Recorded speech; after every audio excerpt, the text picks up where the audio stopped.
Welcome everyone to this episode of Notes with Jack, episode 31. My name is Alan Fox and I am here with the director of Here we go. the 2009 Here we go. Michael Jacobs Broadway production of Impressionism. Ouch!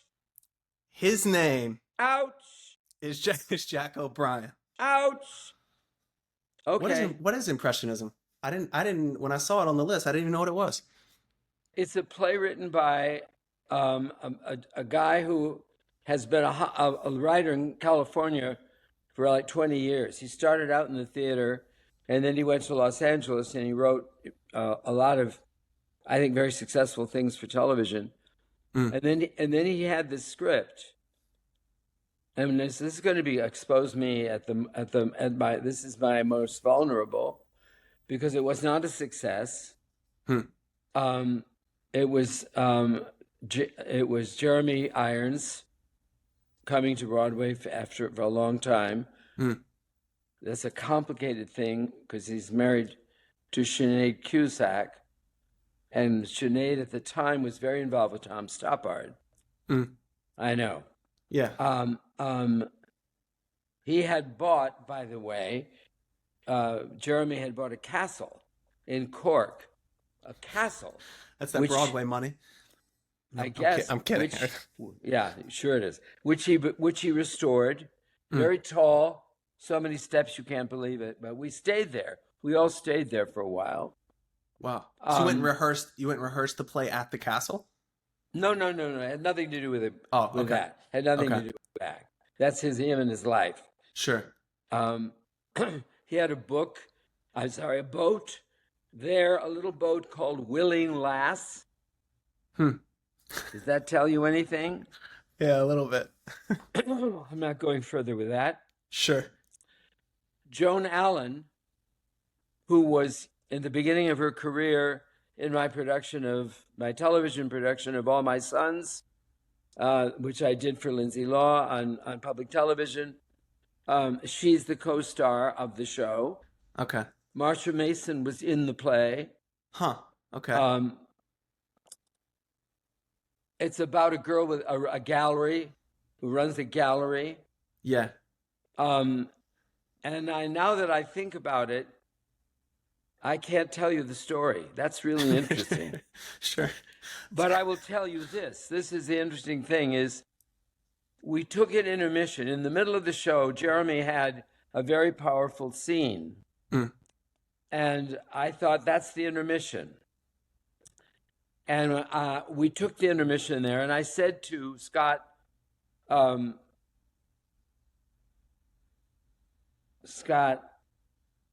blank.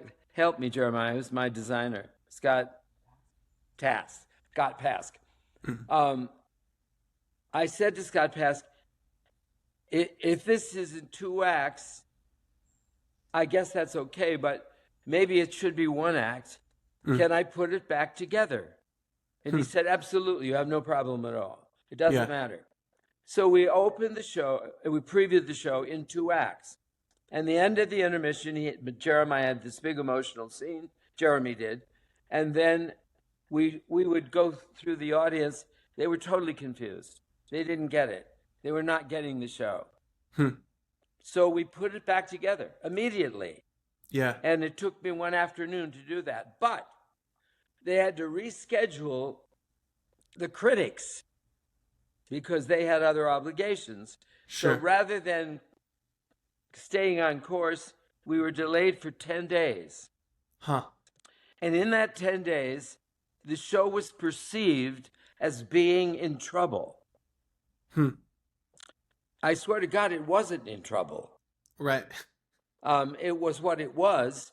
Yeah. And the truth of the matter is, because this gentleman, this writer, had been writing for television, it all paid off at the end the way a television script would. Right. Which is different from how you write for the theater and any other, or a novel or whatever. Yeah. This all had the goodies late. And they the two of them get together. Yeah. But In those 10 days, the world said this show is in trouble, and we were perceived as being in trouble. Do you think that hurt initially when, people start to come? I mean, did that hurt the box office when it starts because the rumor gets out about that? Yeah. Yeah. Yeah. There is a perception that is outside of what we're doing. Yeah. Yeah. That we have no control over. This may ring a bell with you right now. Tell me about it. And you think to yourself, I'm a free agent and Right. I am the captain of my ship, and you are not, because there is a script playing out somehow that we have to be in tune with, but you can't buck it. You can sure try. How we doing? How are we doing so far? You can sure try. Yeah, man. Actually, I don't want to get into the guy, whoever is writing that script. I don't want to badmouth them on the podcast. That's interesting though. That's very interesting, and it's interesting how, man. There you go. You good? Swallowed wrong. No, I'm fine. It's all right. It's all right. What I was thinking about as you were talking about that was also just the way that the hype machine works, and I'm curious. In 2009. Word like that gets out, the critics get pushed back, people start to get nervous. It's funny how that kind of spreads through a community and spooks everyone that, and you think that really hurt the play, or was the play also had its flaws? Well, can I throw a parallel here? Sure. I mean, sorry. It's okay. Take your time. I'm okay. A year ago, some very dear friends of mine, Mark Shaman and Scott Whitman, did a musical called Smash, that was directed by Stroman. Oh, goodness, this is fun. Yeah. Yeah, and it was in trouble, and it was perceived as being a problem. And I went to see it, and I could see that there were problems, but I kind of found it interesting, because it was not conventional. It was based on the score that they had done on television for this failed series that they did about Marilyn Monroe, or a Marilyn Monroe-like character being in a musical. Yeah. And the musical numbers were wonderful. The boys wrote a great score, and they were so successful that when the show didn't work on television, they did an evening on Broadway where they just put the numbers up. And we all went to see it, and it was fabulous. Yeah. It was one great musical number after another. Sure. So then they tried to cobble it together to a different kind of musical. And the pieces were not conventional. They chose to have 3 leading ladies instead of 1. And so the show kept changing its venue, kept changing the lead. And I found this troublesome and kind of fabulous, because it wasn't formulaic. And I thought, this is brave work. Yeah. The show opens, the New York Times critic, Jesse Green, smiling, the boy fell dead. Take your time. We got all day. No, we don't. Jesse Green gave it one of the greatest reviews I've ever read in my entire life. It's what we used to call a money review. Sure. He ostensibly said, here's the musical we've been waiting for. It died in 3 weeks, I think. Gone. And they're devastated. Sure. And I'm looking at this situation of people I've worked with and love very much and believe in. Yeah. And I see in an odd way another version of myself. Because there's a story being told by somebody else. Yeah. And it still doesn't fit. The Yeah. New York Times critic says this is brilliant, and that should be enough to make it work, but it wasn't. Yeah. I broke this play in 2 thinking I was doing a great thing for the actor who deserved a moment of his own. It didn't work. Put it back together. We couldn't heal it. Humpty Dumpty could not be put back together again. Yeah. And I'm thinking, who's writing the script? Aren't you? I'm thinking to myself, if I'm not responsible for this, who is? Yeah. And much is made out of the fact that at this point in my career, I should be able to fix it. Now sometimes a show is thought to be in trouble, and you go and suddenly it's a fabulous evening. Yeah. And everybody says, what are they talking about? It was great all along. Yeah. There is a show out there now that will be nameless, that we will not discuss, that is a huge success that I don't get at all. Right. I went to see it. I paid good money to see it. I wanted to like it. I sat in front of it, and I don't understand it. All right. Sorry about that, everyone. We got Jack out of the middle of the tornado, we think. We do. And right? Okay. All right. Yeah. Well, why don't we let's jump back in. You were touching on something I found really interesting, which is Rare. we're not in weekly. We're not in control of the result. The narrative. Right? The narrative of the project. Okay, yeah, that is different. We're not in control of the narrative. How do you deal with that? How do you Well, actually, it's very interesting. I don't know that we do deal with it. Do we ignore it? Do we pretend otherwise? Do we I mean, as I'm fond of saying, a lot of us are now working in the creative situation, and we've had success or failure or neither. If we knew how to do it, wouldn't we do it every time? But we don't do it every time. So there's an element here, an otherness about it, that no amount of experience can help you get through. I mean, on some level with Impressionism, I knew I was taking a chance to break this narrative into parts. But honestly, why would that shoot the thing down? Why was that so fatal? Well, I don't know. I would venture, again, I haven't seen it. I wasn't even sure what the play was when we hopped on, like I said, but I would guess that combining it was probably putting lipstick on a pig.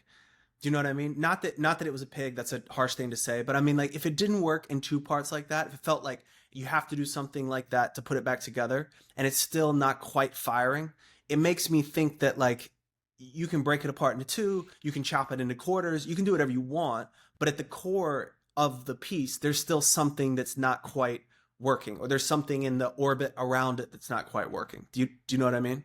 Yeah, okay. Let me offer you something else. Yeah.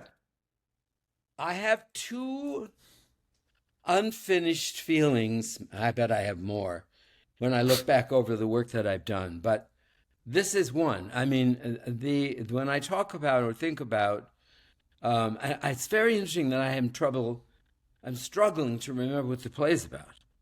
Right. That's a willful choice. That is me. Sure. That's me shutting it down. Remember? You know what I'm saying? Totally. Now, yeah. a year ago. It's a textbook trauma response. Yeah, I think so. A year ago, exactly at this time, yeah, I was doing a much anticipated light comedy called The Roommate by Jen Silverman, starring two iconic, amazing American actresses, Mia Farrow and Patti LuPone. And it was just the two of them in this play. And we did it on Broadway, and unfortunately, on the opening night, which Mia Farrow got COVID. Right. Famously, and she was out for 4 or 5 days, during which time my associate director, Marsha Mason, took the script, went on the stage, and actually got through the play in a unique and remarkable experience. Yeah, I love that story. Then Patti got ill. And we had to cancel because the understudy who was chosen, I think very much incorrectly, to cover both women in order to save money, very dumb idea. She had not gotten up in the other part sufficiently to make everybody think this is going to go very well. So we ate it. We canceled some productions. And the show closed eventually. The people who were there, who saw the show, loved it. Yeah. They loved that play. They had a wonderful time. The girls got standing ovations every night that they played. There was a great sense of joy in the theater. Ditto, may I say, at the end of Impressionism, as I recall, those audiences had a great idea. So the definition of what is a success and what is a failure is mutable here because it's not quite the same thing.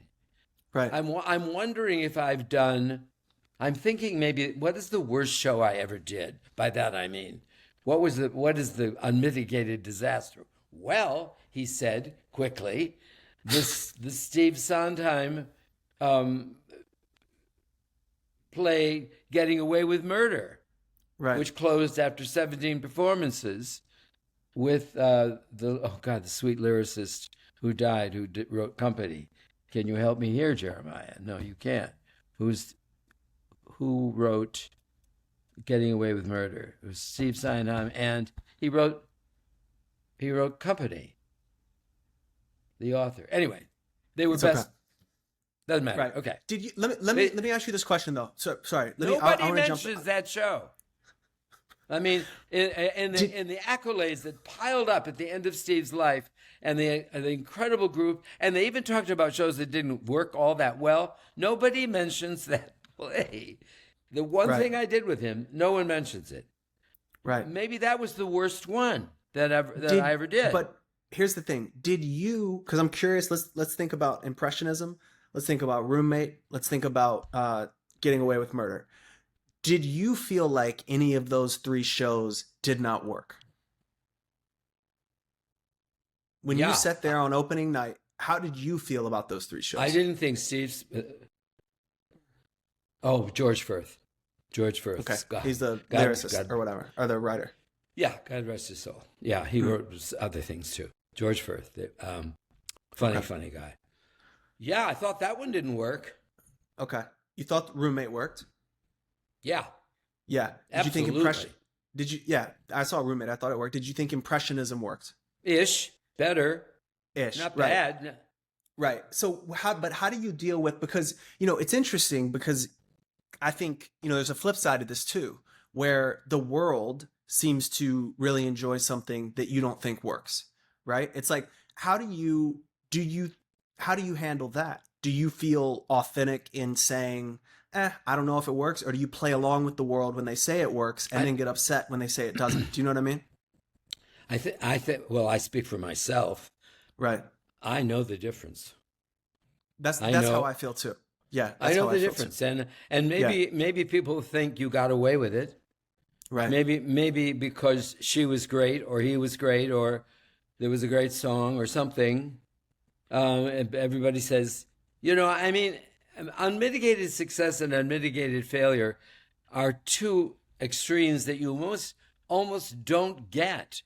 I mean, even the greatest successes have some things that aren't quite right. Sure. And the worst disasters, unless they stand up and rip the seats out of the floor and throw them at the theater, at the stage, and hate you so much. I mean, I've never had a failure like that. Right. So it's a degree, isn't it? It's a degree of... Yeah, totally. But I think... Go ahead. I'm sorry. No, I no. You go ahead. Well, I'm just thinking about, in such a collaborative medium, like whether it's film, whether it's plays, whether it's whatever, right? It's like, you're right. You made the comment, someone outside of this company is writing what's happening, right? Yeah. It's like, yeah. I think there's probably, let's say there's 20 people in the company. There's 20 people writing their own version.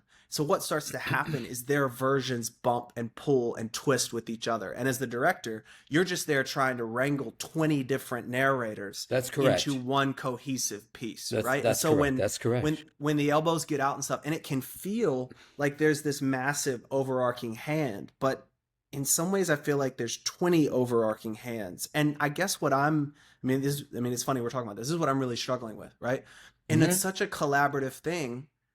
How do you mitigate for that risk? Like, because I can't keep letting the things that I pour my heart and soul into flounder because of other people's narrating, stories. I just can't. And so it's like, how do you, and honestly, we mentioned AI before we hopped on. I think AI, what it's going to do more than anything is it's going to give everyone the power to be everything.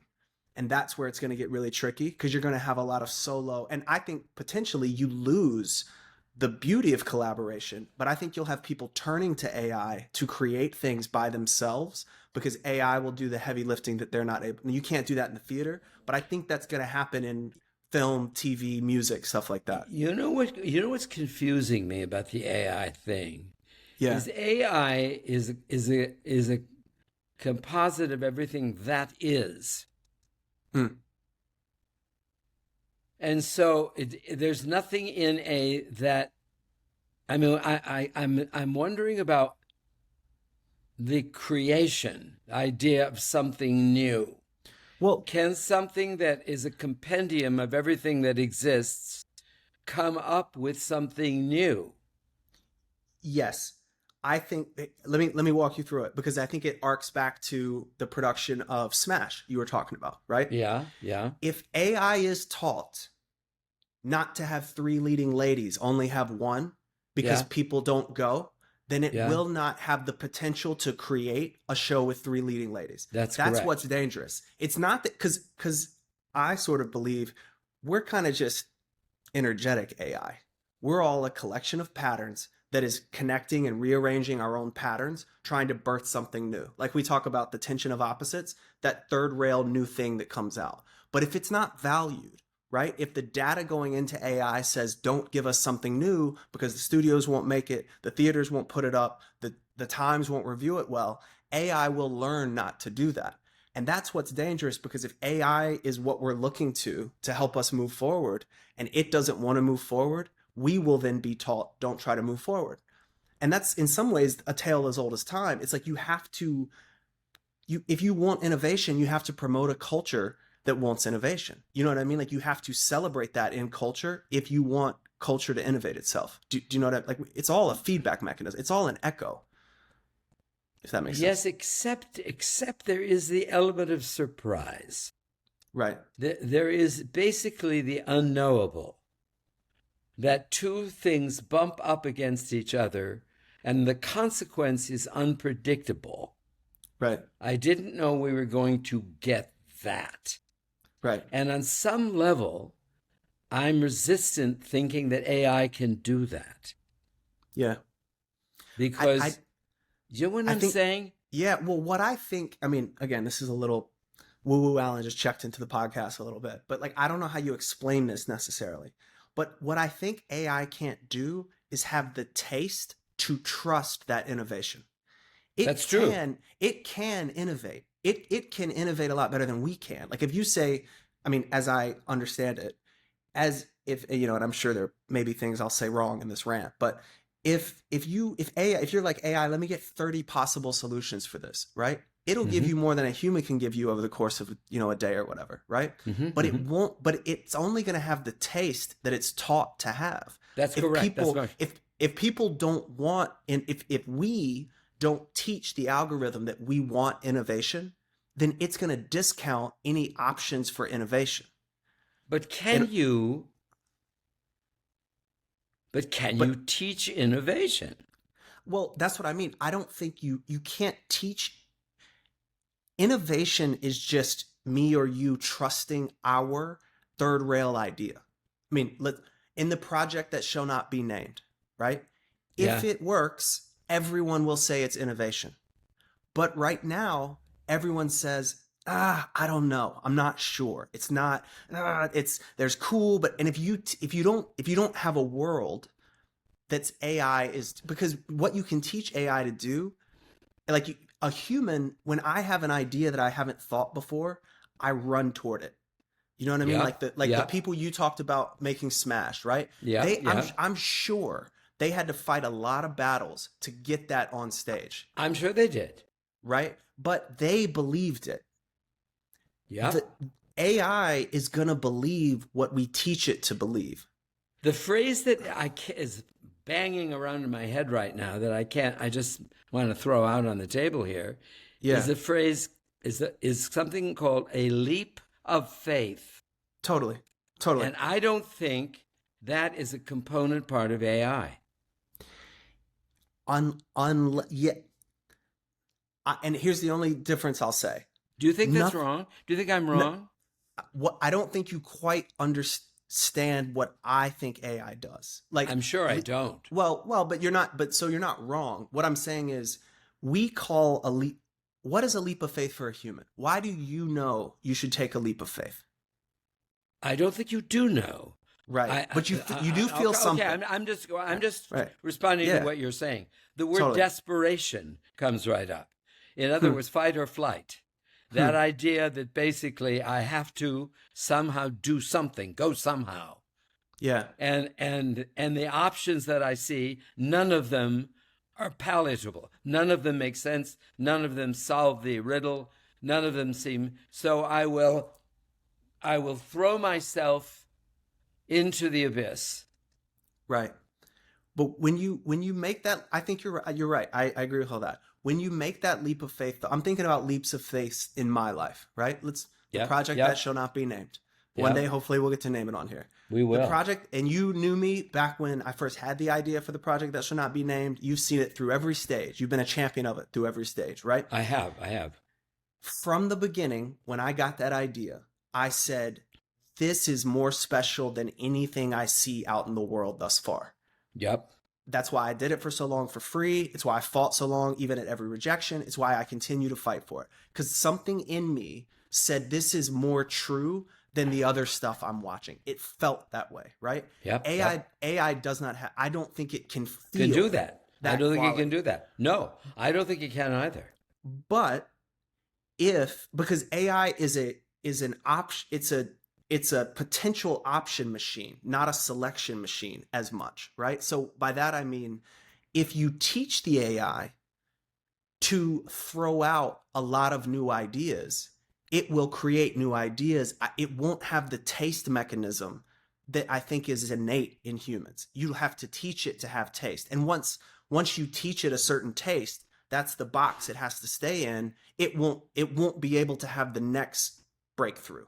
It'll keep learning by what we consider taste. So maybe I've literally validated what you were saying. I think in some ways it's an argument about semantics, but I actually think you're right. I was probably wrong in arguing with you.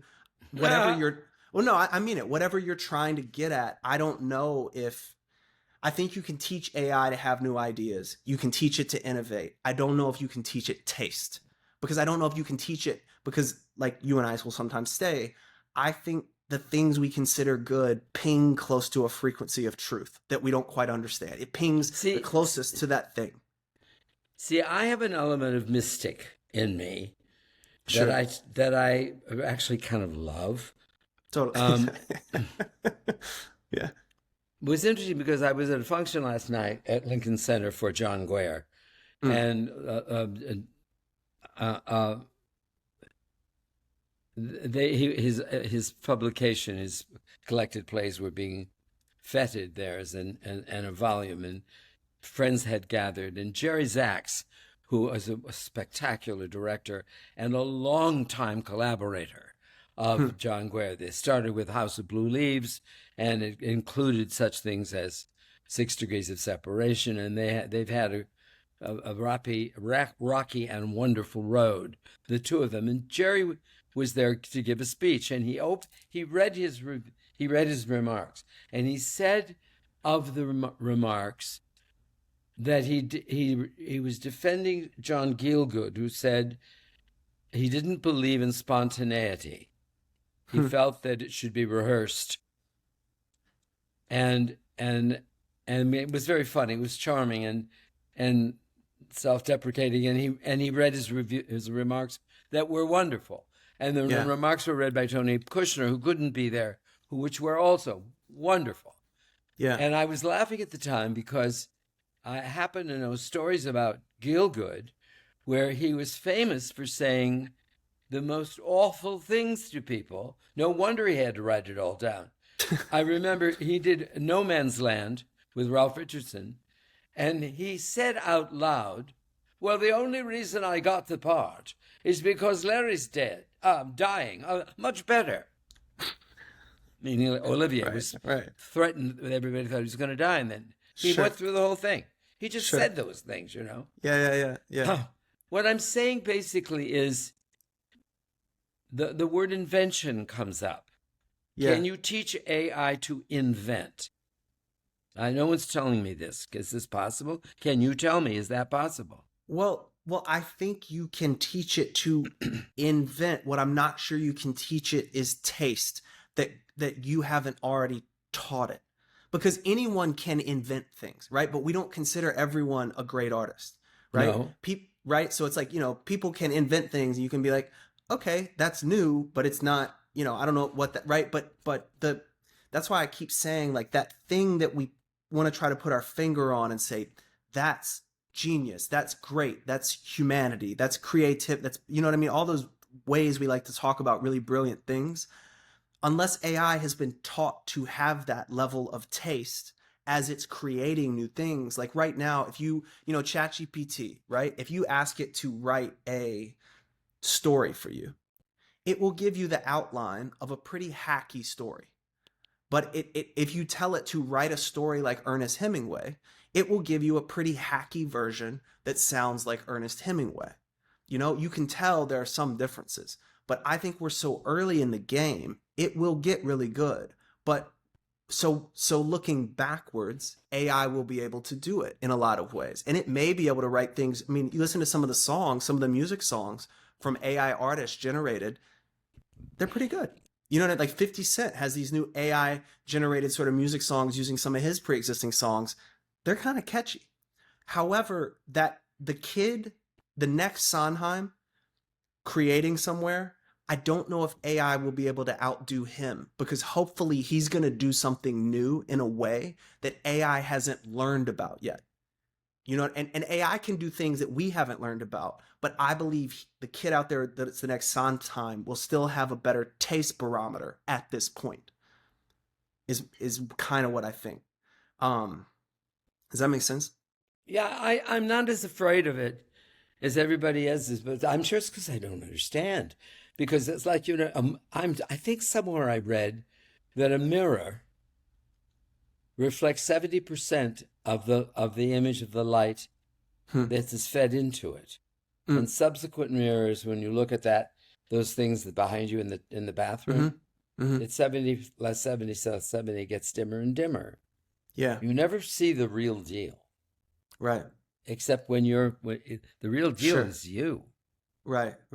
Well, I think you're right. That's first off, I love that analogy. I think that's really great. I also, though, the bigger problem I think people are bumping up against, I had a meeting yesterday with the director about something, and he was talking about how his friends were so worried about it. And I feel that kind of it feels like everyone's talking about how scary AI is right now. As obviously when we hopped on, you were like, wanting to, bringing it up. So it's like, I know it must be in the zeitgeist. And I think the bigger concern is, will people want to watch things if you can generate, because here's where I think it's going. I think you'll be able to type in your own movie and get to watch it in 10 minutes. It'll become active in a way that's what I mean when I think the real danger is what it's going to, if you're a great writer, look out Hollywood. If you're a great writer, you will write incredible movies and AI will be the whole production staff and the actors for you. That's what's going to happen. And so that will be then really interesting, is because it may be a cartoon, but you'll be able to write your own Pixar movie. And if you understand storytelling, if you understand it to the point higher than, if you're the geniuses making Toy Story, you may be able to dominate by yourself and not need the expensive overhead of DreamWorks and Pixar. Do you know what I mean? I don't know if DreamWorks still owns Pixar, But I think like that is another potential way it sort of goes. I mean, how do you hear people talking about it in the theater though? Like how does it? Not so much. Yeah, I mean that's the I mean, beauty of the theater. I think the theater. The scary thing in the theater is, will I be replaced? But will AI replace me? I'm an actor. Nobody's replacing you. Oh, how sweet. No, I think I think that's not true. No, I think basically, this strange actress that suddenly appeared, who was an AI actress, not even an actress. Yeah. And I was watching television. I think it was yesterday, this morning. I think it was this morning, and there was a newscaster who's not a newscaster. Yeah, who is an AI generated person giving the news. No, I know. Well, I'll tell you what's funny. When in the project that should not be named, in one of the opening montages, I had Broadway in the future, and it was Marlon Brando playing every role on or whatever, the Streetcar Named Desire. It was just a show with Brando playing the men and the women in Streetcar Named Desire, because you could AI the droids and watch just the Brando production. That's what's interesting too. It's like, who owns these people and what can you do with them? Right now, they're just on your screen. Is there a time where they will become sort of Android-like and they can, because I don't know, will that be cheaper than hiring actors? I mean, I don't know. You're the Shakespeare, you know everything about Shakespeare. Back sure. Then, oh boy. Well, no, but I mean, like back, I'd always been told that back in that time period, actors weren't necessarily getting rich. It wasn't, no, they weren't. It's like, right? They like weren't getting rich. It was a profession that was kind of looked down upon, if I remember correctly in a lot of ways. Exactly. So like, right. So if you take some of the money out of branding of humans, do salary, like that's what I kind of think is going to happen in Hollywood, is everyone's salaries are going to go down, is sort of the way I think it survives. That's interesting. That's really interesting. You can use that, I think. I mean, yeah, I get it. I'm sorry, I got completely distracted because I'm reading a book right now by Stephen Greenblatt called Dark Renaissance, which is about Christopher Marlowe, a writer I don't know and never really studied, except that he's the contemporary of Shakespeare's. And he invented, talk about AI, he invented the 5-meter line, the 5-beat line, which was not in the theater. And according to Stephen Greenblatt, who's a wonderful writer, an incredible scholar, he said it was like the talkies. Yeah. The revolution was so astonishing that however people were listening to plays, they were hearing a much longer line. And when he came up with this 5 iambic pentameter line, suddenly the stage rushed ahead. The narratives were clear. The language found its footing. And overnight, Marlowe's mighty line replaced everything. Overnight. Yeah. Did it in the book, just because I want to be sure I understand, in the book, does it say it was very quickly adapted? Like, did people hear and they're like, so it wasn't like he wasn't pushing the boulder up the mountain for 10 years. No, it was overnight. He said it was like overnight. Wow. It suddenly worked. And so the theater owners were putting together, cabling together, and this was fascinating because I never knew this. He said it was like what happens with television and film. Not one writer, but 5 or 6 writers were working because they needed a project. And you could get £6, which was like a lot of money at that time. Half a year's wage was like £6 if you could come up with a script. So they were doing the trilogy, which became Henry VI, and the third part was written first. And in the room were Shakespeare and Marlowe. Wow, how cool is that? That's a heck of a writer's room. It is. Yeah. So you're thinking to yourself, I mean, I don't know. I take such comfort in that knowledge, in that little shard of history that may or may not happen. He can't prove that it happened, but because there are echoes of Tamerlane, which was the play that turned everything around. It became such a hit. That was his play. He didn't get any money for it. And guess what? He didn't get credit for it either. And on the frontispiece of the first thing, the word Christopher Marlowe does not appear. You're not the first person. You're not the first person to feel this. You're just not. Yeah. So anyway, now there's a bell. I know, that's my phone. That's my alarm going off because we ran over because I was running late, man. Jack helped coach me through a personal crisis to get started. Apparently I thought we rallied pretty well. We rallied too. We rallied really well. And you were in the middle of a tornado. I was, and I'm sort of embarrassed because I feel that my knowledge was showing. My lack of it. I mean, I think anybody who really understands AI, and I don't. It's just that I hold out for humanity.